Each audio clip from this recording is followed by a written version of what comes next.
Þá komið að 8. lið á dagskrá, Hafnarstræti 34, umsókn breytt deiluskipulag og til máls tekur bæjarfulltrúi Ingibjörg Ísaksen.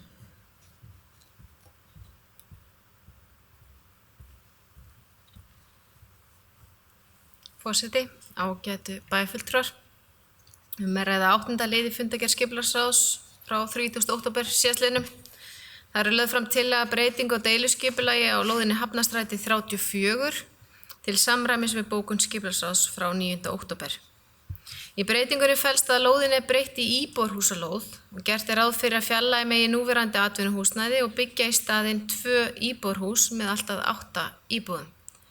Eru afmörkuð 8 ný stæði á lóðinni.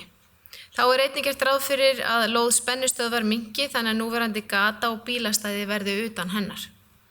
Skipulagsráð leggur til við bæjarstjórn að tillagan verði auglýst samkvæmt 1. málsgrein 43. grein skipulagslaga nr. 123 frá árinu 2010 þegar gerðar hafa verið minniháttar lagfæringar á gögnum í samráði við skipulagsvið. Bæjarfulltrúi Ingibjörg Ísaksen loki málsins orðið laust. Sem enginn hefur kvatt sér hljóðs þess að geta samþykkt tillögu skipulagsráðs gefur merki. Það er aðeins 11, takk fyrir það.